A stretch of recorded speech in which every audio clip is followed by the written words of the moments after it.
ಎಂಬತ್ತನೇ ಸ್ವಾತಂತ್ರ್ಯೋತ್ಸವ ದಿನಾಚರಣೆದ ಅಂಗವಾಗಿ ನಾವು ಪ್ರತಿ ವರ್ಷ ದೇಶಭಕ್ತಿಯನ್ನು ಉಕ್ಕಿಸುವಂಥ ಕೆಲಸ ಮಾಡುತ್ತಾ ಬಂದಿದ್ದೇವೆ. ಪ್ರತಿ ವರ್ಷ ನಡೆಯುವಂಥ ಈ ದಿನಾಚರಣೆ ಅಂಗವಾಗಿ ಮಹಾನ್ ನಾಯಕರು ಪ್ರಾಣತ್ಯಾಗ ಮಾಡಿರೋ ಬಗ್ಗೆ ಒಂದು ಅವಲೋಕನ ಮಾಡುವಂಥ ಪದ್ಧತಿ ಇದೆ. ಬಾಗಲಕೋಟೆ ಜಿಲ್ಲೆಯಲ್ಲಿಯೂ ಸಹ ಸ್ವಾತಂತ್ರ್ಯೋತ್ಸವದ ದಿನಾಚರಣೆ ಅಂಗವಾಗಿ ಇಲ್ಲಿ ಸಾಕಷ್ಟು ಮಹನೀಯರು ತಮ್ಮ ಪ್ರಾಣತ್ಯಾಗವನ್ನು ಮಾಡಿದ್ದಾರೆ. ಬನ್ನಿ, ಈಗ ನಮ್ಮೊಂದಿಗೆ ಸಂಶೋಧಕರಾಗಿರುವಂಥ ಹಾಗೂ ಜಾನಪದ ಸಾಹಿತ್ಯ ಆಗಿರುವಂಥ ಡಾಕ್ಟರ್ ಪ್ರಕಾಶ್ ಕಾಡೆ ಅವರು ಇದ್ದಾರೆ. ಅವರು ಈ ಬಾಗಲಕೋಟೆ ಜಿಲ್ಲೆಯಲ್ಲಿ ಸ್ವಾತಂತ್ರ್ಯೋತ್ಸವದ ದಿನಾಚರಣೆ ಅಂಗವಾಗಿ ಏನೆಲ್ಲ ಹೋರಾಟ ಮಾಡಿದ್ದಾರೆ, ಯಾವ ಭಾಗದಲ್ಲಿ ಯಾವ ವ್ಯಕ್ತಿಗಳು ಹೇಗೆ ಹೋರಾಟ ಮಾಡಿದ್ದಾರೆ ಎಂಬ ಬಗ್ಗೆ ಒಂದು ಸಮಗ್ರ ಪುಸ್ತಕ ಬರೆದಿದ್ದಾರೆ. ಜೊತೆಗೆ ಮಾಹಿತಿಯನ್ನು ಒಂದು ಕಲೆ ಹಾಕಿದ್ದಾರೆ. ಈಗ ಅವರು ನಮ್ಮೊಂದಿಗಿದ್ದಾರೆ. ನಮ್ಮ ಜಿಲ್ಲೆಯಲ್ಲಿ ಯಾವ ಮಟ್ಟದಲ್ಲಿ ಹೋರಾಟಗಳು ನಡೆದಿವೆ, 1857 ಸಿಪಾಯಿ ದಂಗೆಯಿಂದ ಹಿಡಿದು ಇಲ್ಲಿವರೆಗೂ ಯಾವ ಥರ ಒಂದು ಹೋರಾಟ ನಡೆದಿವೆ, ಹೇಗೆಲ್ಲ ಈ ಸ್ವಾತಂತ್ರ್ಯೋತ್ಸವದ ಸಂದರ್ಭದಲ್ಲಿ ನಮ್ಮ ಕಾಣಿಕೆ ನೀಡಿದ್ದಾರೆ ಜಿಲ್ಲೆಯವರು ಎಂಬ ಬಗ್ಗೆ ಮಾಹಿತಿ ಕೇಳೋಣ. ಸರ್, ನಮಸ್ಕಾರ. ಮೊದಲನೇದಾಗಿ ನಿಮಗೆ 80ನೇ ಈ ಸ್ವಾತಂತ್ರ್ಯೋತ್ಸವ ದಿನಾಚರಣೆ ಅಂಗವಾಗಿ ಶುಭಾಶಯಗಳು. ಈಗ ನಮ್ಮ ಈ ಬಾಗಲಕೋಟೆ ಜಿಲ್ಲೆ ಬಂದಾಗ ಈ ಹೋರಾಟದ ಮೊದಲು ಎಲ್ಲಿಂದ ಪ್ರಾರಂಭ ಆಯಿತು, ಈ ಹೋರಾಟದ ಕಿಚ್ಚು ಹೇಗೆ ಪ್ರಾರಂಭ ಆಯಿತು ಅಂತ ನೀವು ಅಧ್ಯಯನ ಮಾಡಿದ್ದೀರಿ ಅಂತ? ನಮಸ್ಕಾರ ಸರ್. ಭಾಳ ಮುಖ್ಯವಾಗಿ ಮೊದಲನೇದಾಗಿ ನಾನು ಈ 80ನೇ ಸ್ವಾತಂತ್ರ್ಯೋತ್ಸವದ ಹಾರ್ದಿಕ ಶುಭಾಶಯಗಳನ್ನು ಸಕಲರಿಗೂ ಅರ್ಪಿಸ್ತಾ ಇದ್ದೇನೆ ಅನ್ನುವಂಥದ್ದು. ಭಾಳ ಮುಖ್ಯವಾಗಿ ನಮ್ಮ ಬಾಗಲಕೋಟೆ ಜಿಲ್ಲೆಯು ಒಂದು ಕಾಲಕ್ಕೆ ಅದು ಸ್ವಾತಂತ್ರ್ಯ ಸಿಗುವಂಥ ಸಂದರ್ಭ ಒಳಗಡೆ ಅಖಂಡ ವಿಜಾಪುರ ಜಿಲ್ಲೆ ಆಗಿತ್ತು ಅನ್ನೋಂಥದ್ದು. ಈ ಕಾರಣಕ್ಕಾಗಿ ನಾವು ಅಖಂಡ ವಿಜಾಪುರ ಜಿಲ್ಲೆಯ ಸ್ವಾತಂತ್ರ್ಯ ಹೋರಾಟದ ಒಂದು ಸ್ಮರಣೀಯ ಘಟನೆಗಳನ್ನು 80ನೇ ಒಂದು ವರ್ಷಾಚರಣೆ ಸಂದರ್ಭದಲ್ಲಿ ನಾವು ನೆನೆಸ್ಕೊಳ್ಬೇಕನ್ನುವಂಥದ್ದು. ಭಾಳ ಮುಖ್ಯವಾಗಿ ನಮ್ಮ ಈ ಸ್ವಾತಂತ್ರ್ಯ ಹೋರಾಟದ ಮೊದಲ ಒಂದು ಹೋರಾಟದ ಪರಿಕಲ್ಪನೆ ಆರಂಭವಾಗಿದ್ದು ಬಾದಾಮಿ ಕೋಟೆಯಿಂದ. ಬಾದಾಮಿ ಕಿಲ್ಲೆ ಕೆಡವಿದಂತಹ ಒಂದು ಲಾವಣಿಕಾರರ ಪದದಿಂದ ಅದು ಆರಂಭವಾಗತ್ತೆ.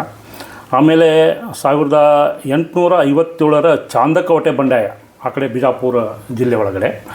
ಆಮೇಲೆ 1857 ಹಲಗಲಿ ಬಂಡಾಯ ನಮ್ಮ ಬಾಗಲಕೋಟೆ ಜಿಲ್ಲೆಯಲ್ಲಿ. ಆಮೇಲೆ 1905 ಸ್ವದೇಶಿ ಚಳವಳಿ ನಮ್ಮ ಬಾಗಲಕೋಟೆ ಜಿಲ್ಲೆಯಲ್ಲಿ ನಡೀತು. 1916 ಹೋಮ್ ರೂಲ್ ಚಳವಳಿ. ಆಮೇಲೆ 1920-22 ಅಸಹಕಾರ ಚಳವಳಿ. ಆಮೇಲೆ 1930 ಬಿಸಿನಾಳ ಉಪ್ಪಿನ ಸತ್ಯಾಗ್ರಹ. ಅಂದರೆ ಉಪ್ಪಿನ ಸತ್ಯಾಗ್ರಹನ ಗಾಂಧೀಜಿಯವರು ಹಮ್ಮಿಕೊಂಡ್ರು. ಅದು ಇಲ್ಲಿ ನಮ್ಮ ಬಾಗಲಕೋಟೆ ಜಿಲ್ಲೆಯಲ್ಲಿ ಸಹಿತ ಬಿಸಿನಾಳ ಉಪ್ಪಿನ ಸತ್ಯಾಗ್ರಹ ನಡೀತು. ಅದ್ರ ಬಗ್ಗೆ ವಿವರಣೆಗಳನ್ನು ಸಹಿತ ನಾವು ನೋಡ್ಬೋದು. ಹೀಗಾಗಿ ಇಲ್ಲಿ ಭಾರತ ಸೇವಾದಳ ಇತ್ತು.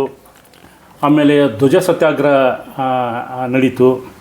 ಆಮೇಲೆ ಪಾನ ನಿಷೇಧ ನಡೀತು. ಅರಣ್ಯ ಸತ್ಯಾಗ್ರಹ, ಖಾದಿ ಪ್ರಚಾರ, ವೈಯಕ್ತಿಕ ಸತ್ಯಾಗ್ರಹ. ಆಮೇಲೆ 1942 ಚಲೇಜಾವ್ ಚಳವಳಿ. ಆಮೇಲೆ ಗುಳಗುಡ್ಡನಕ್ಕೆ ಕರ್ನಾಟಕದ ಬಾರ್ದೋಲಿತ್ ಕರೆದ್ರನ್ನು ಅಲ್ಲಿ ಹೋರಾಟ ಸಹಿತ ನಡೀತಾನಂಥದ್ದು. ಆಮೇಲೆ ಬಾದಾಮಿ ತಾಲೂಕಿನ ಒಂದು ಖಜಾನೆ ಲೂಟಿ ಮಾಡುವಂಥ ಪ್ರಸಂಗ, ನಿರ್ಲಕೆರೆಯಲ್ಲಿ ಗೂಡ್ಸ್ ರೈಲು ಉರುಳಿಸಿದ್ದು. ಆಮೇಲೆ ಬಾದಾಮಿಯ ಗುಳಗುಡ್ಡದ ಸಾಬಣ್ಣವರ ಧ್ವಜಾರೋಹಣಕ್ಕೆ ಒಂದು 75 ವರ್ಷ ಇತಿಹಾಸ ಐತಿ ಇವತ್ತು. ಆಮೇಲೆ ಕರ್ನಾಟಕದ ಗಾಂಧೀಜಿ ನೀಲಕಂಠಜಿ ಗಣಾಚಾರ್ಯ ಅವರು ಓಡಾಡಿದಂಥ ನೆಲ ಇದು. ಈ ಬಗ್ಗೆನೇ ನಾನು ಬಾದಾಮಿ ಸ್ವಾತಂತ್ರ್ಯ ಹೋರಾಟದಲ್ಲಿ ಕರ್ನಾಟಕದ ಬಾದಾಮಿ ಬಗ್ಗೆ ಒಂದು ಪುಸ್ತಕ ಸಹಿತ ಬರೆದೆ ಅನ್ನುವಂಥದ್ದು. ಜೊತೆಗೆ 75 ವರ್ಷಗಳು ಸ್ವಾತಂತ್ರ್ಯ ಅಮೃತ ಮಹೋತ್ಸವ ಸಂದರ್ಭ ಒಳಗಡೆ ಕರ್ನಾಟಕ ಸಾಹಿತ್ಯ ಅಕಾಡೆಮಿ ಬೆಂಗಳೂರವರು 75 ಪುಸ್ತಕಗಳನ್ನು ತಂದರು. ಅದರ ಸಂಪಾದಕರಾಗಿ ನಾನು ಒಬ್ಬ ಸಹಿತ ಅಲ್ಲಿ ಕೆಲಸ ಮಾಡಿದೆ. ಅವು ಬೇರೆ ಬೇರೆ ಸ್ವಾತಂತ್ರ್ಯ ಹೋರಾಟ ಸಂಬಂಧಪಟ್ಟಂತೆ ಬೇರೆ ಬೇರೆ ಲೇಖಕರಿಂದ 75 ಪುಸ್ತಕಗಳನ್ನ ಪ್ರಕಟ ಮಾಡುವಂಥ ಅವಕಾಶ ಇತ್ತು. ನಮ್ಮ ದೇಶಕ್ಕೆ ಸ್ವಾತಂತ್ರ್ಯ ಸಿಕ್ಕು 80 ವರ್ಷಗಳಿತ್ತು. ಆದರೆ ಈ ಹೋರಾಟ ಮೊದಲನೇದಾಗಿ ಹೆಚ್ಚು ಮಹತ್ವ ಬಂದಿದ್ದು 1857 ಸಿಪಾಯಿ ದಂಗೆ ಅಂತ ಹೇಳ್ತಾ ಇದ್ದಾರೆ.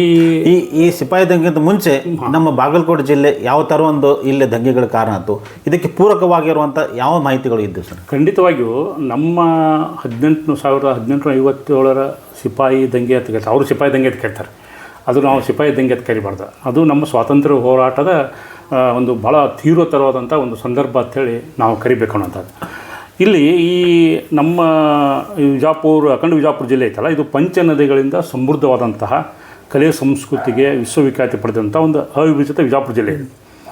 ಇಲ್ಲಿ 1818 ಬ್ರಿಟಿಷರು ಪ್ರವೇಶ ಮಾಡಿದರು. 1818 ಬ್ರಿಟಿಷ್ ಇಲ್ಲಿ ಈ ಜಿಲ್ಲೆಗೆ ಬಂದರು. 1800 ಬಾಗಲಕೋಟೆ ಮತ್ತು ಸುತ್ತಮುತ್ತಲ ಪ್ರದೇಶಗಳು ಮರಾಠ ಪೇಶ್ವ ಆಳರ್ಸರ ಆಳ್ವಿಕೆ ಒಳಪಟ್ಟಿದ್ದವು. 1817 ಪೇಶ್ವೆ ಮತ್ತು ಬ್ರಿಟಿಷರ ಸಂಬಂಧ ಹದಗೆಡುತ್ತದೆ. ಯುದ್ಧಗಳು ಆರಂಭವಾಗುತ್ತವೆ. ಜನರಲ್ ಮನ್ರೋ ಅವರು 1800 ಫೆಬ್ರವರಿ 13ರಂದು 1818 ಇಸ್ವಿ ಫೆಬ್ರವರಿ 13ರಂದು ಬಾದಾಮಿ ಕೋಟೆಯನ್ನು ಮುತ್ತಿಗೆ ಹಾಕ್ತಾರೆ ಅವರು. ಅಲ್ಲಿ ಸ್ಥಳೀಯರ ಪ್ರಬಲ ವಿರೋಧ ನಡುವೆ 1818 ಫೆಬ್ರವರಿ 18ರಂದು ಬಾದಾಮಿಯನ್ನು ವಶಪಡಿಸಿಕೊಳ್ಳುವ ಮೂಲಕ ಬ್ರಿಟಿಷರು ನಮ್ಮ ಅಖಂಡ ವಿಜಾಪುರ ಜಿಲ್ಲೆಯಲ್ಲಿ ಸಾಮ್ರಾಜ್ಯ ಸ್ಥಾಪಿಸಿದರು. ಆಮೇಲೆ ಅಲ್ಲಿ ಕೆಲವು ಜಮಖಂಡಿ ಸಂಸ್ಥಾನಗಳಿದ್ದು, ಮುಧೋಳ ಸಂಸ್ಥಾನ ಇದ್ದು, ಮುಧೋಳದ ಸಂಸ್ಥಾನ ಜಮಖಂಡಿ ಸಂಸ್ಥಾನ ಪಟವರ್ಧನರಿಗೆ, ಮುಧೋಳ ಸಂಸ್ಥಾನ ಗೋರ್ಪಡೆ ಸಂಸ್ಥಾನಕ್ಕೆ ಕೊಟ್ಟರು ಅವರು. ಅಂದರೆ ಸರ್ ಇದು ಬ್ರಿಟಿಷ್ ವಿರುದ್ಧ ಹೋರಾಟಕ್ಕೆ ಮೂಲ ಇದೆ ಬಾದಾಮಿ ಕಿಲ್ಲೆ ಕೆಳೆಯುವ ಪದ ಲಾವಣಿಕಾರ ಬೈತಾರೆ. ಅಂದ್ರೆ 1818 ಫೆಬ್ರವರಿ 13 ಏನು ಬಂದ್ರಲ್ಲ ಅವಾಗ ಈ ದಾಳಿಯ ಅನ್ಯಾಕ್ರಮವನ್ನು ಪದಕಟ್ಟಿ ಲಾವಣಿಕಾರ ಹಾಡ್ಯಾರ. ಏನು ಹಾಡ್ಯಾರ ಅಂದರೆ, ಕುಂಪಣಿಯವರು ಮಾಡ್ಯಾರ ಸಂವಾರ, ನಾಡ ಮೇಗಿನ ಜನ ಮರುಗಿತೋ ಮರ ಸರ್ಕಾರ ಬಂದು ಕೆಡವಿದ ಮೇಲೆ ಯಾರಿಲ್ಲ ಈ ಧರ, ಕಳಸ ಇಲ್ಲದ ತೇರಿನ ಗತಿ ಬಾದಾಮಿ ಶೃಂಗಾರ, ಕರ್ನಾಟಕ ಪ್ರಾಂತಕ್ಕೆ ಆಧಾರ ಇತ್ತ ಈ ಘಡ, ಬಡ್ಕೊಂಡು ಹೋದರು ಕೇಳೋರೆಲ್ಲ ನಾಡಾತ. ಅಂದರೆ ಬ್ರಿಟಿಷರು ಈ ಪ್ರದೇಶವನ್ನು ಅದೆಂತೂ ಆಕ್ರಮಿಸಿಕೊಂಡಿರೋದು ಸ್ಥಳೀಯ ಚರಿತ್ರಕಾರರು ಕಟ್ಟಿಕೊಡ್ತಾರೆ ಅನ್ನೋಂಥದ್ದು. ಅಂದರೆ ಬಾದಾಮಿ ವಶಪಡಿಸ್ಕೊಂಡ ಮೇಲೆ ಜನರಲ್ ಮುನ್ರೋ ಏನು ಮಾಡಿದರು, ಫೆಬ್ರವರಿ 22ರಂದು ಯಾವುದೇ ಪ್ರಬಲ ವಿರೋಧವಿಲ್ಲದೆ ಬಾಗಲಕೋಟೆಯನ್ನು ವಶಪಡಿಸ್ಕೊಂಡ್ರು. 1818 ಫೆಬ್ರವರಿ 22ಕ್ಕೆ ಬಾಗಲಕೋಟೆಯನ್ನು ತಮ್ಮ ವಶಕ್ಕೆ ತಗೋತಾರೆ ಅವರು. ಮುಂದೆ 1818 ಮೇ 17 ಹೊತ್ತಿಗೆ ಕೃಷ್ಣಾ ನದಿಯ ಉತ್ತರ ಭಾಗವನ್ನು ಅಂದರೆ ಅಖಂಡ ವಿಜಾಪುರ ಜಿಲ್ಲೆಯನ್ನು ಆಕ್ರಮಿಸಿಕೊಂಡು ಈ ಭಾಗವನ್ನು ಮುಂಬೈ ಗವರ್ನರ್ ಆಳ್ವಿಕೆ ಒಳಪಡಿಸಲಾಯಿತು. ಜಮಖಂಡಿಯನ್ನು ಪಟವರ್ಧನ ಆಳ್ವಿಕೆಗೆ, ಮುಧೋಳನ್ನು ಗೋರ್ಪಡೆ ಅವರಿಗೆ ವಹಿಸಿಕೊಳ್ಳಾಯಿತು. ದಕ್ಷಿಣ ಭಾಗದ ಕಂದಾಯ ಆಯುಕ್ತನಾದ ಡಬ್ಲ್ಯೂ ಹಾರ್ಟ್ನ ಸಲಹೆಯಂತೆ 1864 ಡಿಸೆಂಬರ್ದಲ್ಲಿ ಇಂಡಿ, ಹಿಪ್ಪರಿಗಿ, ವಿಜಯಪುರ, ಮನಗೂಳಿ, ಮುದ್ದೇಬ್ಯಾಳ, ಬಾಗಲಕೋಟೆ, ಬಾದಾಮಿ ಮತ್ತು ಹುನಗುಂದ ಒಳಗೊಂಡು ಕಲಾದಗಿ ಜಿಲ್ಲೆಯನ್ನು ಅಸ್ತಿತ್ವಕ್ಕೆ ತರಲಾಯಿತು. ಅಂದರೆ ನಮ್ಮ ಬಾಗಲಕೋಟೆ ಜಿಲ್ಲೆ ಅದಕ್ಕಿಂತ ಮುಂಚೆ ಕಲಾದಗಿ ಜಿಲ್ಲಾ ಕೇಂದ್ರ ಆಗಿತ್ತು. ಅಖಂಡ ವಿಜಾಪುರ ಜಿಲ್ಲೆಯಲ್ಲಿ ಅದು ಕಲಾದಗಿ 1885ರಲ್ಲಿ ಕಲಾದಗಿ ಜಿಲ್ಲಾ ಕೇಂದ್ರ. ಈ ಸಿಪಾಯಿ ದಂಗೆ ಅಂತ ಏನು ಅಂತಿದ್ರಲ್ಲ ಅದಕ್ಕಿಂತ ಮುಂಚೆನೋ ಅದರ ನಂತರ ಅದು 1857 ಅದ ನಂತರ ಇದು ಪ್ರಕ್ರಿಯೆ ನಡೆದ್ರು. ಇಲ್ಲಿ ಜಿಲ್ಲೆಯಲ್ಲಿ ನಡೀತಾ ಇದ್ದೋಣ ಅಂತ. ಈಗ ಅದಕ್ಕಿಂತ ಮುಂಚೆ ಸರ್ ಈಗ ನಮ್ಮ ಏನು ಸಿಪಾಯಿ ದಂಗೆ ಅಂತ ಏನು ಅವ್ರು ಕರಿತಿದ್ರು, ಆ ಹೋರಾಟಕ್ಕೆ ಮೂಲ ಪ್ರಾರಂಭವಾಗಿದ್ದು ಬಾಗಲಕೋಟೆ ಜಿಲ್ಲೆ. ಅದು ಹಲಗಲಿ ಬೇಡಗರು ಜಿಡಗ ಬಾಲ ಅವ್ರ ಬಗ್ಗೆ ಏನಂತ 1857 ಪ್ರಥಮ ಸ್ವಾತಂತ್ರ್ಯ ಸಂಗ್ರಾಮ ಕರಿಬೇಕು ನಾವು ಅದನ್ನು. ಎಲ್ಲೂ ಸಹಿತ ನಾವು ಸಿಪಾಯಿ ದಂಗೆ ಅಂತ ಕರಿಬಾರ್ದು. ಅಂದರೆ ಬ್ರಿಟಿಷರು ಸಿಪಾಯಿ ದಂಗೆ ಅಂದರೆ ತಮ್ಮ ಸಿಪಾಯಿ ಅಂದರೆ ಇವು ಸೈನಿಕರು ದಂಗೆ ಮಾಡ್ತಾರೋ ಅವರು ಅದಲ್ಲ. ಅದು 1857 ಪ್ರಥಮ ಸ್ವಾತಂತ್ರ್ಯ ಸಂಗ್ರಾಮದ ಮೊದಲೇ ಜಿಲ್ಲೆಯಲ್ಲಿ ಸ್ವಾತಂತ್ರ್ಯ ಹೋರಾಟಗಳು ನಡೆದಿದ್ದವು. ಅದರಲ್ಲೂ 1824 ಸಿಂದಗಿ ಬಂಡಾಯ, 1840 ಬಾದಾಮಿ ಬಂಡಾಯ ಮತ್ತು ಬಹುಮುಖ್ಯವಾಗಿ 1857ರಲ್ಲಿಯೇ ನಡೆದ ಹಲಗಲಿ ಬಂಡಾಯ ಜಿಲ್ಲೆಯಲ್ಲಿ ಹೊತ್ತಿದ ಸ್ವಾತಂತ್ರ್ಯ ಕಿಚ್ಚು ದಾಖಲಾರವಾಗಿದೆ. ಬಾಗಲಕೋಟೆ ಜಿಲ್ಲೆಯ ಈಗಿನ ಬೀಳಿಗೆ ತಾಲೂಕಿನ ಹಲಗಲಿ ಭಾರತ ಸ್ವಾತಂತ್ರ್ಯ ಹೋರಾಟದಲ್ಲಿ ಇಡೀ ರಾಷ್ಟ್ರದಲ್ಲಿ ಗುರುತಿಸಿಕೊಂಡಂಥ ಗ್ರಾಮ ಇದು. ಅಂದರೆ ಹಲಗಲಿ ಆಗ ಮುಧೋಳ ಸಂಸ್ಥಾನಕ್ಕೆ ಸೇರಿದಂಥ ಒಂದು ಸಣ್ಣ ಹಳ್ಳಿ. ಬೇಡರೇ ಇಲ್ಲಿನ ಪ್ರಧಾನ ನಿವಾಸಿಗಳು. ಹಲಗಲಿಯಲ್ಲಿ ಸಿಡಿದ ಸ್ವಾತಂತ್ರ್ಯದ ಕಿಡಿಯ ಸ್ವರೂಪವೇ ಬೇರೆ. ಆಗಿನ ದಕ್ಷಿಣ ಮಹಾರಾಷ್ಟ್ರದ ರಾಜಕೀಯ ಪ್ರತಿನಿಧಿ ಲೆಫ್ಟಿನೆಂಟ್ ಕರ್ನಲ್ ಶಟನ್ಕರ್ ಎಂಬಾತ 1857 ನಿಶಸ್ತ್ರೀಕರಣ ಶಾಸನದಂತೆ ಒಂದು ಆಜ್ಞೆ ಹೊರಡಿಸಿದ. ಅಂದರೆ ಇದರ ಪ್ರಕಾರ ಯಾರೊಬ್ಬರು ತಮ್ಮಲ್ಲಿ ಪರವಾನಗಿ ಇಲ್ಲದೆ ಶಸ್ತ್ರಗಳನ್ನು ಇಟ್ಟುಕೊಳ್ಳುವಂತಿಲ್ಲ ಮತ್ತು ಶಸ್ತ್ರಗಳು ಇಟ್ಟುಕೊಂಡ್ರೆ ಅವನ್ನ ರಿಜಿಸ್ಟ್ರೇಷನ್ ಮಾಡಿಸಬೇಕಂತ ಹೇಳಿದ, ನೋಂದಣಿ ಮಾಡಿಸಬೇಕಾಗಿತ್ತು. ಅಂದರೆ ಪ್ರಥಮ ಸ್ವಾತಂತ್ರ್ಯ ಹೋರಾಟ ಅಲ್ಲಿಂದ ಚಲೋ ಆಯ್ತು ನಮ್ಮ ಜಿಲ್ಲೆಯಲ್ಲಿ. ಹೌದು. ಅಂದರೆ ಏನು ಹೇಳಿದ್ರು, ನಮ್ಮ ಭಾರತೀಯರನ್ನು ನಿರಾಯುಧರನ್ನಾಗಿ ಮಾಡಬೇಕು, ನಿರ್ವೀರ್ಯನ್ನಾಗಿ ಮಾಡಬೇಕು ಅನ್ನೋಂಥ ಹವಣಿಕೆ ವಿರುದ್ಧ ಸಿಡಿದದ್ದ ಮೊಟ್ಟ ಮೊದಲ ಇವರು ಹಲಗಲಿ ಬೇಡರು. ಅವ್ರಿಗೆ ಸಲ್ತೈತೆ. ಅಂದರೆ ನಿಶಸ್ತ್ರೀಕರಣ ಕಾಯ್ದೆ ವಿರುದ್ಧ ಫಸ್ಟು ಹಲಗಲಿ ಬೇಡರು ಸಿಡಿ ಹೇಳ್ತಾರೆ.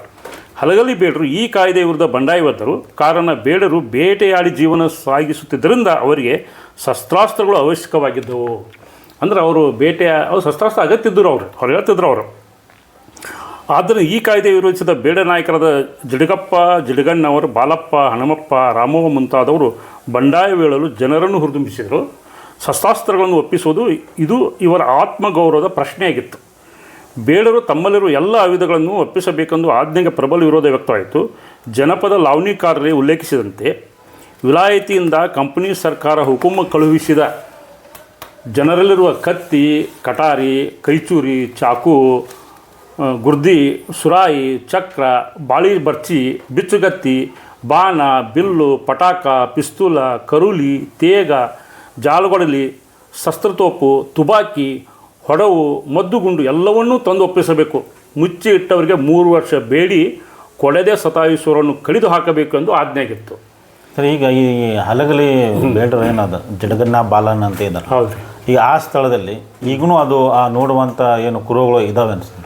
ಅಂದರೆ ಅದು ಈ ಮುದುಗಳು ಮತ್ತು ಹಲಗಲಿ ಅಂದರೆ ಗಲ್ಲಿಗೇರಿಸುವಂಥ ಎರಡು ಆ ಕಾಲದ ಒಂದು ಸಂದರ್ಭ ಬರ್ತದೆ. ಮುಂದೆ ಹೇಳ್ತೀನಿ ಅದನ್ನು. ಅಲ್ಲಿ ಪ್ರತಿಕ್ರಿಯೆ ಹೆಂಗಾಗಿತ್ತಂದ್ರೆ ಶಸ್ತ್ರಾಸ್ತ್ರಗಳನ್ನು ನಾವು ಬಿಡಿಸಿ ಒಪ್ಪಿಸಿ, ಈಗ ಅವ್ರು ಶಸ್ತ್ರಾಸ್ತ್ರಗಳು ಬ್ಯಾನ್ ಮಾಡಬೇಕು, ಮದ್ದು ಗುಂಡುಗಳನ್ನು ಬ್ಯಾನ್ ಮಾಡಬೇಕು, ಇವರೆಲ್ಲ ಒಂದು ಕಡೆ ತೆಗೆದಿಟ್ಟಿದ್ರು ಅಂತ ಒಂದು ಮಾಹಿತಿ. ಅವನ್ನ ಈ ಒಪ್ಪಿಸ್ರಂದ್ರೆ ಅವರು ಒಪ್ಪಿಸಿ ಅಂತ ಹೇಳಿದಾಗ ಅಲ್ಲಿ ಹೇಳಿದ್ರು ಅವರು ಹಲಗಲಿ ಲವಣಿಕರು ಹೇಳ್ತಾರೆ, ಅಲ್ಲಿ ಬೇಡ್ರು ಹೇಳ್ತಾರೆ. ಅಂದ್ರೆ ನಾವು ಒಂದೇಳೆ ಶಸ್ತ್ರಾಸ್ತ್ರ ಕೊಟ್ಟರೆ ಏನಕ್ಕಿವಿ ನಾವು, ಹಲ್ಲ ಕಿತ್ತಿದ ಹಾವಿನ ಪರಿವು ನಮಗೆ ಆದಿತ್ತಲ್ಲ.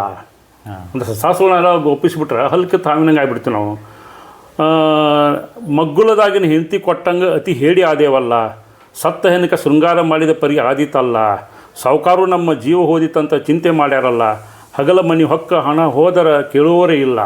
ಯಾರು ಬಂದು ಯಾರು ಹೊಕ್ಕರು ಸಹಿತ ಯಾರು ಕೇಳೋರಿಲ್ಲ ಅನ್ನುವಂಥ ಬಂತು. ಆದ್ದರಿಂದ ಶಸ್ತ್ರಾಸ್ತ್ರ ಒಪ್ಪಿಸೋದು ಕಡಾಖಂಡಿತ ಸಾಧ್ಯವಿಲ್ಲ ಎನ್ನುತ್ತಾರೆ ಅವರು. ಆಗ ಹೆನ್ರಿ ಯಾವ್ಲಾಕ್ ನೇತೃತ್ವದಲ್ಲಿ ಹಲಗಲಿ ಮೇಲೆ ಬ್ರಿಟಿಷ್ ಸೈನ್ಯ ದಾಳಿ ಮಾಡುತ್ತದೆ. ಹಲಗಲಿ ಬೇಡರು ಪ್ರಬಲವಾಗಿ ಹೋರಾಡುತ್ತಾರೆ. ಬ್ರಿಟಿಷ್ ಸೈನ್ಯ ಸೋತು ಪಲಾಯನಗೈಯುತ್ತದೆ. ನೋಡ್ರಿ, ಹೋರಾಟ ಮಾಡಿದ್ರೆ ಆ ಟೈಮಿಗೆ ಹೋರಾಟ ಆಗಿರ್ತದೆ. ಹೋರಾಡ್ತಾರೆ. ಹೋರಾಟ ಮಾಡಿದ್ರೆ ಇವರೆಲ್ಲರೂ ಬೇಡರು ಹೋರಾಟ ಮಾಡಿದರೆ ಬ್ರಿಟಿಷರು ಪಲಾಯನಗೈತಾರೆ. ಅವ್ರು ಓಡೋಕಾರೆ ಅಂದ್ರೆ ಇವರಿಬ್ಬರು ಲೀಡರ್ಶಿಪ್ ಇರ್ತಾರೆ. ಯಾರು ಬಾಲನ್ನ ಮತ್ತು ಜಡಗನ್ನ ಬಾಲನ್ನ ಅನೇಕರು ಇತಿಹಾಸಗಳು ದಾಖಲಾಗ್ಯಾರ, ಅವರೆಲ್ಲ ಇರ್ತಾರೋ. ಈ ದಾಳಿಯಲ್ಲಿ ಹ್ಯಾವ್ಲಾಕ್ನನ್ನು ಹತ್ಯೆ ಮಾಡಲಾಗುತ್ತದೆ. ನೋಡ್ರೆ ಬ್ರಿಟಿಷ್ ಅಧಿಕಾರಿಗಳು. ಹೌದೌದು. ಈ ಸೇಡು ತೀರಿಸಿಕೊಳ್ಳಲು ಬ್ರಿಟಿಷ್ ಅಧಿಕಾರಿ ಲೆಫ್ಟಿನೆಂಟ್ ಕರ್ನಲ್ ಸಟನ್ ಕರ್ ಸೈನ್ಯದೊಂದಿಗೆ ರಾತ್ರಿ ವೇಳೆಯಲ್ಲಿ ಹಲಗಲಿ ಮೇಲೆ ದಾಳಿ ಮಾಡಿ ಊರಿಗೆ ಬೆಂಕಿ ಹಚ್ಚಿಸುತ್ತಾನೆ. ಛಲ ಬಿಡದೆ ಬೇಡರು ಹೋರಾಡುತ್ತಾರೆ. ಆದರೂ ಹಲಗಲಿ ಸರ್ವನಾಶವಾಗಿ ಹೋಯಿತು. ಸುಮಾರು 300 ಬೇಡರನ್ನು ಬಂಧಿಸುತ್ತಾರೆ. ರಾಜದ್ರೋಹದ ಆಪಾದನೆ ಮೇಲೆ 19 ಜನರನ್ನು ವಿಚಾರಣೆಗೆ ಒಳಪಡಿಸಿ ಮರಣದಂಡನೆ ಶಿಕ್ಷೆಗೆ ಗುರಿಪಡಿಸುತ್ತಾರೆ. ಇದರಲ್ಲಿ 13 ಜನರನ್ನು ಮುದೋಳ ಸಂತೆಯ ದಿನ ಅಂದರೆ 11 ಡಿಸೆಂಬರ್ 1857 ಬಹಿರಂಗವಾಗಿ ಗಲ್ಲಿಗೇರಿಸಲಾಯಿತು. ಉಳಿದ 6 ಜನ 3 ದಿನಗಳ ನಂತರ ಅಂದರೆ 14-12-1857 ಹಲಗಲಿಯಲ್ಲಿ ಗಲ್ಲಿಗೇರಿಸಲಾಯಿತು. ದೇಶದ ಸ್ವಾತಂತ್ರ್ಯ ಹೋರಾಟದ ಇತಿಹಾಸದಲ್ಲಿ ಇದೊಂದು ಬಾಗಲಕೋಟೆ ಜಿಲ್ಲೆಯಲ್ಲಿ ನಡೆದ ಮರೆಯಲಾಗದ ಘಟನೆ ಅಂತೇಳಿ ನಾವು ಅದನ್ನು ಉಲ್ಲೇಖಿಸಬೇಕಾಗ್ತದೆ. ಸರ್, ಈ ಘಟನೆ ಮತ್ತು ಬೇರೆ ಎಲ್ಲೂ ಬೇರೆ ದೇಶದಲ್ಲೇ ಆ ಟೈಮದಲ್ಲಿ ಈ ಬ್ರಿಟಿಷರು ಮತ್ತು ಇಂಥ ಘಟನೆ ಎಲ್ಲೂ ಮಾಡಿರಲ್ಲೋ ಅಥವಾ ಇದಕ್ಕಿಂತ ಮತ್ತು ಕ್ರೂರವಾಗಿ ಏನು ನಡೆಸ್ಕೊಂಡಿದ್ದು ಏನೊಂದು ಕರ್ನಾಟಕದ ಬೇರೆ ಬೇರೆ ಕಡೆ ಹೋರಾಟಗಳು ನಡೆದು ಅನ್ನೋಂಥದ್ದು. ಅಸಹಕಾರದ ಚಳವಳಿ ನಡೆದು ಅಂಚೆ ಕಚೇರಿಗಳನ್ನು, ರೈಲ್ವೆ ಸ್ಟೇಷನ್ಗಳನ್ನು ಇದು ಮಾಡುವಂಥ, ರೈಲ್ವೆ ಹಳಿಗಳನ್ನು ಕಿತ್ತು ಹೋಗುವಂಥ ಈ ರೀತಿ ಪ್ರಕರಣಗಳು ನಡೀತಾ ಇದ್ದವು. ಆದರೆ ಇತಿಹಾಸದಲ್ಲಿ, ಸ್ವಾತಂತ್ರ್ಯ ಹೋರಾಟ ಇತಿಹಾಸದಲ್ಲಿ ಬಾಗಲಕೋಟೆ ಜಿಲ್ಲೆಯ ಹಲಗಲಿ ಬಂಡಾಯ ಐತಲ್ಲ, ಅಂದರೆ ಅವರು ಸ್ವಾತಂತ್ರ್ಯಕ್ಕಾಗಿ ಹೋರಾಡೋದಲ್ಲ, ತಮ್ಮ ಸ್ವಾತಂತ್ರ್ಯದ ಒಬ್ಬ ವ್ಯಕ್ತಿಯ ಗೌರವ ಪ್ರಶ್ನೆ, ಸ್ವಾತಂತ್ರ್ಯದ ಒಬ್ಬ ವ್ಯಕ್ತಿಯ ಗೌರವ ಪ್ರಶ್ನೆ. ಹೀಗಾಗಿ ಒಂದು ಸಮುದಾಯದ ಗೌರವ ಪ್ರಶ್ನೆಯಾಗಿ ಮೂಡಿ ಬಂದಾಗ ಅವರು ಬ್ರಿಟಿಷರ ವಿರುದ್ಧ ಹೋರಾಡಿದಂಥ ಭಾಳ ದೊಡ್ಡ ದಾಖಲೆಯಾಗಿ ಉಳಿಬೇಕು, ಅದರ ಸ್ಮರಣೆಗಳು, ಸ್ಮಾರಕಗಳು ಉಳಿಬೇಕು ಅನ್ನೋದು. ಅದ್ರ ಮುಂದೆ ಏನಾಯ್ತು ರೀ, 1930 ಹೊತ್ತಿಗೆ ಇದೆಲ್ಲ ಸ್ವಾತಂತ್ರ್ಯ ಹೋರಾಟ ನಡೀತಾ ಇದ್ದವು, ಅಸಹಕಾರ ಚಳವಳಿ ಎಲ್ಲ ನಡೀತಾ ಇದ್ದವು ಅಂತಂದ್ರೆ 1922 ಇಲ್ಲಿ ಅಸಹಕಾರ ಚಳವಳಿ ಸಹಿತ ಬಂತು ರೀ. ಅಸಹಕಾರ ಚಳವಳಿ ಮತ್ತು ಪ್ರಚಾರ ಮಾಡಲು ಗಾಂಧೀಜಿಯವರು ಬಾಗಲಕೋಟೆಗೆ ಭೇಟಿ ನೀಡಿದರು.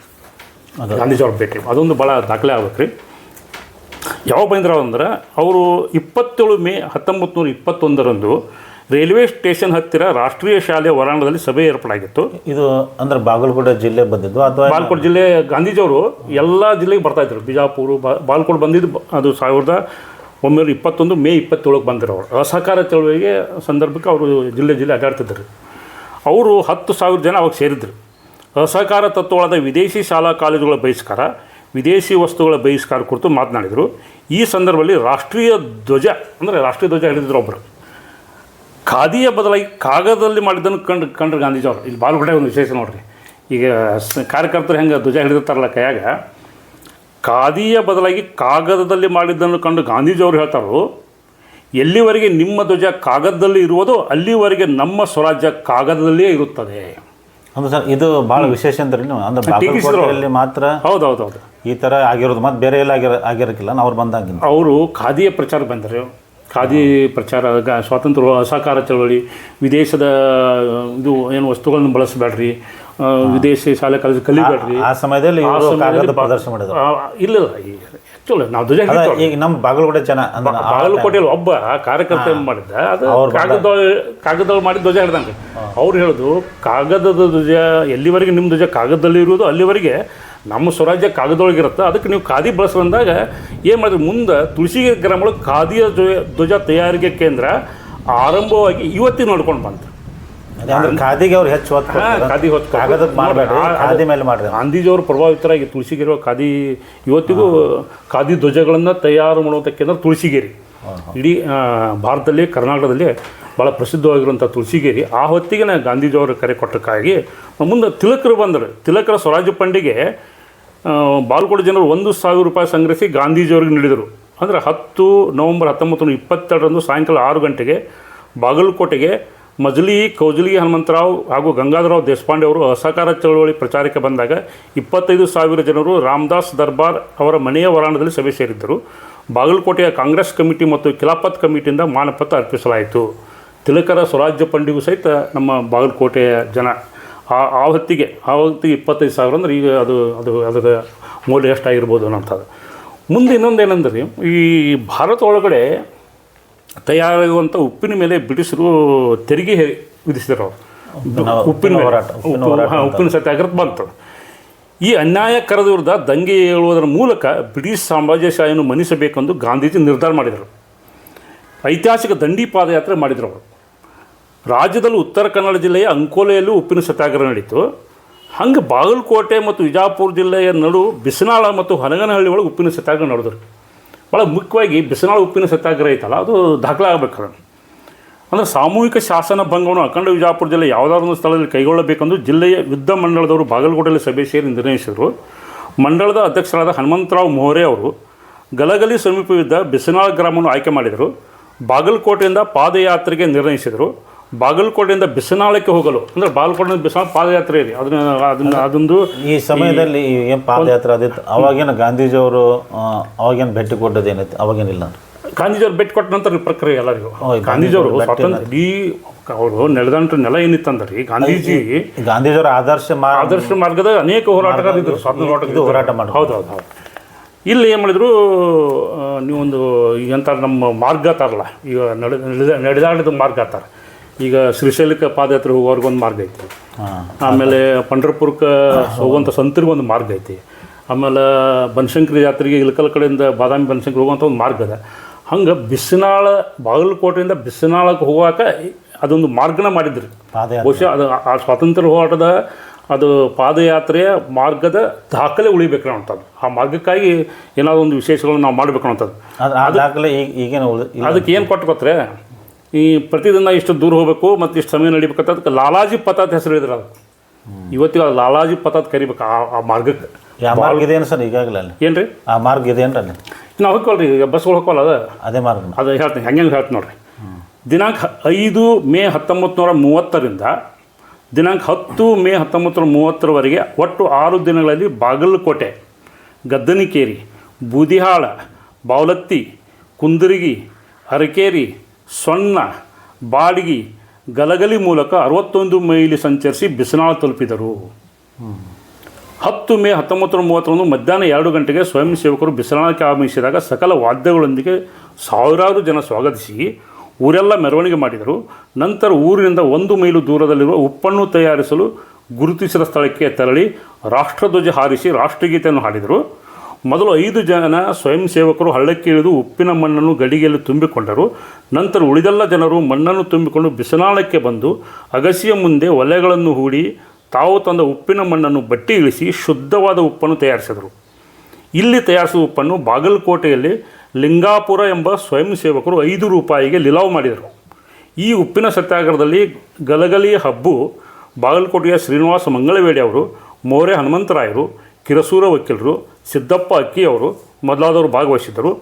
ಡಾಕ್ಟರ್ ನಾಸು ಹರ್ಡೀಕರ್ ಅವರ ಆದೇಶದಂತೆ ಬಾಗಲಕೋಟೆಯ ತರುಣ ಸ್ವಯಂ ಸೇವಕರ ತಂಡ ಕೃಷ್ಣ ಪದಕಿಯವರ ನೇತೃತ್ವದಲ್ಲಿ 3 ತಿಂಗಳ ಕಾಲ ಉಪ್ಪನ್ನು ತಯಾರಿಸಿದರು. ಅಂದರೆ ಇಲ್ಲಿ ಈ ಬಾದಾಮಿ ಮತ್ತು ಗುಳೆಗುಡ್ಡಗಳಲ್ಲಿ ಸ್ಥಳೀಯರು ಗೋವಾದಿಂದ ಉಪ್ಪನ್ನು ತರಿಸಿ ಕಾನೂನು ಭಂಗ ಮಾಡಿದರು. ನೋಡಿರಿ ಎಷ್ಟು ಬಾಗಲಕೋಟೆ ಜಿಲ್ಲೆ ಸ್ವಾತಂತ್ರ್ಯ ಹೋರಾಟ ಹೆಂಗೆ ಬಿತ್ತಂದರೆ, ಬಾದಾಮಿ ಮತ್ತು ಗುಳೆಗುಡ್ಡದಲ್ಲಿನ ಸ್ಥಳೀಯರು ಗೋವಾದಿಂದ ಉಪ್ಪನ್ನು ತರಿಸಿ ಕಾನೂನು ಭಂಗ ಮಾಡಿದರು. ಸಿಂದಗಿಯಲ್ಲಿ ಎಸ್ ವೈ ಪಾಟೀಲ್, ವೆಂಕುಬಾಯಿ ಕೆರೂರ್, ತುಳಸಿಬಾಯಿ ಬುರ್ಲಿ ಮತ್ತು ಗಂಗವ್ವ ಅಂಬಲಿ ಇನ್ನೂ ಕೆಲವು ಮಹಿಳೆಯರು ಸೇರಿದಂತೆ ಉಪ್ಪಿನ ಸತ್ಯಾಗ್ರಹ ನೆರವೇರಿಸಿದ್ದಕ್ಕಾಗಿ ಬಂಧನಕ್ಕೆ ಒಳಗಾಗ್ತಾರೆ. ಇದೇ ವೇಳೆಯಲ್ಲಿ ವಿಜಾಪುರ ಜಿಲ್ಲೆಯ ಹೊನಗನಹಳ್ಳಿಯಲ್ಲೂ ರಂಗರಾವ್ ದಿವಾಕರ್ ಅವರ ನೇತೃತ್ವದಲ್ಲಿ ವಿಜಾಪುರದಿಂದ ಹೊನಗನಹಳ್ಳಿಯ ಹತ್ತಿರ ಡೋಣಿ ನದಿಗೆ ಹೋಗಿ ಉಪ್ಪನ್ನು ತಯಾರಿಸಿದರು. ಸಂಜೆಗೆ ಸಭೆಯಲ್ಲಿ ನಿಲುವು ಮಾಡಲಾಗಿ ಈ ದೇಸಿ ಉಪ್ಪಿನಿಂದ 35 ರೂಪಾಯಿಗಳು ಬಂದವು. ಇದೇ ಪ್ರಕಾರ ಪ್ರತಿದಿನ ಒಬ್ಬೊಬ್ಬರು ಡಿಕ್ಟೇಟರ್ಶಿಪ್ನಲ್ಲಿ ಉಪ್ಪು ಮಾಡುವ ಸತ್ಯಾಗ್ರಹ ನಡೆಯುತ್ತಿತ್ತು. ಹನುಮಂತರಾವ್ ಮೋರೆ ಅವರು, ಶ್ರೀನಿವಾಸರಾವ್ ಕೌಜುಲ್ಗಿ ಅವರು, ಕಾಕಾ ಕಾರಣಿಸರು ಮೊದಲಾದವರ ನೇತೃತ್ವದಲ್ಲಿ ಸತ್ಯಾಗ್ರಹ ನಡೆಸಲಾಯಿತು. ಇವರನ್ನು ದಸ್ತಗೀರು ಮಾಡಿ ಜೈಲಿಗೆ ಒಯ್ಯಲಾಯಿತು. ಅಂದರೆ ರಾಜ್ಯದ ಅಂಕೋಲೆಯಲ್ಲಿ ಆರಂಭವಾದ ಈ ಉಪ್ಪಿನ ಸತ್ಯಾಗ್ರಹ ಅವ್ಯಾಹತವಾಗಿ 45 ದಿನ ನಡೆಯಿತು. ಉಪ್ಪಿನ ಸತ್ಯಾಗ್ರಹವನ್ನು ಕಾಲಕ್ರಮದಲ್ಲಿ ರದ್ದುಗೊಳಿಸಿ ಅಸಹಕಾರ ಚಳವಳಿ, ಅರಣ್ಯ ಸತ್ಯಾಗ್ರಹ, ಹೆಂಡದಂಗಡಿಯ ಪಿಕೆಟಿಂಗ್ ಮುಂತಾದ ಆಂದೋಲನ ನಡೆಸಲು ನಿರ್ಣಯ ಕೈಗೊಳ್ಳಲಾಯಿತು. ಒಟ್ಟಿನಲ್ಲಿ 1931-32ರ ಸತ್ಯಾಗ್ರಹ ಅಸಹಕಾರ ಚಳವಳಿ ಅಖಂಡ ವಿಜಾಪುರ ಜಿಲ್ಲೆಯಲ್ಲಿ 158 ಜನ ಸ್ವಾತಂತ್ರ್ಯ ಹೋರಾಟವು ಶರಮನೆ ಕಂಡರು. ಇದು ಬಿಸಿನಾಳ ಉಪ್ಪಿನ ಸತ್ಯಾಗ್ರಹ ಒಂದು ದಾಖಲಾರದಂಥ ಸಂಗತಿ. ನಮ್ಮ ಜಿಲ್ಲೆಯಲ್ಲಿ ಈಗ ತಿಳ್ಕೊಂಡಂಗೆ ಏನು ಇದು ಹಲಗಲಿ ಬಂಡಾಯ ಒಂದು ಅವರು ಏನು ಬಹಿರಂಗವಾಗಿ ಗಲ್ಲಿಗೆ ಏರಿಸಿದ್ದು, ಆನಂತರ ಇದು ನಿಮ್ಮ ಉಪ್ಪಿನ ಸತ್ಯಾಗ್ರಹ, ಇವು ಎರಡು ಭಾಳ ಪ್ರಮುಖ. ಇನ್ನೂ ಅನೇಕ ಸಂಗತಿಗಳು ಬರ್ತಾವ್ರಿ. ಇಲ್ಲಿ ನಿರ್ಲಿಕೇರಿ ಒಳಗೆ ಗೂಡ್ಸ್ ರೈಲು ಉರುಳಿಸ್ತಾರೆ. ಅಂದರೆ ಗುಳೇಗುಡ್ಡ ಹಾಗೂ ಬಾಲ್ಕೋಟೆ ಚಳವಳಿಗಾರರು ಚನ್ನಬಸಪ್ಪ ಅಂಬಲಿ ಅವರ ನೇತೃತ್ವದಲ್ಲಿ ನಿರ್ಲಿಕೇರಿ ಹತ್ತಿರ 1942 ನವೆಂಬರ್ 3ರಂದು ಧಾನ್ಯ ತುಂಬಿದ ಗೂಡ್ಸ್ ಗಾಡಿ ಹಳಿ ತಪ್ಪಿಸಿದ್ದರಿಂದ ರೈಲು ಉರುಳಿತು. ದಿನಾಂಕ 13 ನವೆಂಬರ್ 1942 ಬಾಗಲಕೋಟೆ ಮತ್ತು ಕಡ್ಲಿಮಟ್ಟಿ ನಡುವಿನ ರೈಲು ಕಂಬಿ ಕೀಳಲಾಯಿತು. ಬಾಗಲಕೋಟೆ ಬಳಿಯ ಮಲ್ಲಾಪುರ ಬಳಿ 8 ಪೂಲ್ಗಳನ್ನು ಜಂಗಿನ ಮುರುಗಯ್ಯನವರು, ಶಿವಪುತ್ರಪ್ಪ ಪಟ್ಟಣಶೆಟ್ಟಿ ಅವರು ಮೊದಲಾದವರು ಕೆಡವಿ ಹಾಕಿದರು. ತಾಳಿಕೋಟೆಯ ಶ್ರೀಸಲಪ್ಪ ಮಸಳಿ, ದತ್ತು ಹಂಚಾಟೆ, ಪ್ರತಾಪ್ ಸಿಂಗ್ ಗೌಡಿಗೇರಿ, ಕುಬೇರಪ್ಪ ಬೂಸಾರೆ, ಗುರುನಾಥ್ ಪುಕಾಳೆ, ತಮ್ಮಾಜಿ ಮಿರಾಜ್ಕರ್, ಡವಳಗಿಯ ನಾಗೇಂದ್ರ ಕಪಟಕರ, ತುಳಜಾರಾಮ್ ಉತ್ತೂರ್ಕರ್ ಮೊದಲಾದವರು ಹಾಗೂ ವಿಜಾಪುರದ 200 ಜನ ಕೂಡಿಕೊಂಡು ವಿಜಾಪುರ ಹತ್ತಿರದಲ್ಲಿರುವ ಮಿಂಚನಾಳ ರೈಲ್ವೆ ಸ್ಟೇಷನ್ಗೆ ಬೆಂಕಿ ಹಚ್ಚಿ ನಡುರಾತ್ರಿಯಲ್ಲಿ ಗುಪ್ತವಾಗಿ ಪರಾರಿಯಾದರು. ಇಲ್ಲಿ ಬಹುಪಾಲು ಹೋರಾಟಗಾರರು ಪೊಲೀಸರ ಕೈಗೆ ಸಿಕ್ಕು ಲಾಠಿ ಹೇಟು ತಿಂದು ಜೈಲು ಸೇರಿದರು. ಇಂಥ ಅನೇಕ ಹೋರಾಟಗಳು ಇಲ್ಲಿ ನಡೀತಾವ್ರಿ. ಮಹಾರಾಷ್ಟ್ರ ವಿಜಾಪುರ ಜೈಲಿನಲ್ಲಿ ಬಂದಿಯಾಗಿದ್ದ ಬುರ್ಲಿ ಬಿಂದು ಮಾಧವರಾವ್ ಬಂದಿಗಳನ್ನು ಬೆಳಿಗ್ಗೆ ಎಲ್ಲರನ್ನು ಬೇಗ ಎಬ್ಬಿಸಿ ಭಗವದ್ಗೀತೆ, ಮಹಾಭಾರತ, ರಾಮಾಯಣ ಕಾವ್ಯಗಳನ್ನು ಪಠಿಸಲು ಕಲಿಸುತ್ತಿದ್ದರು.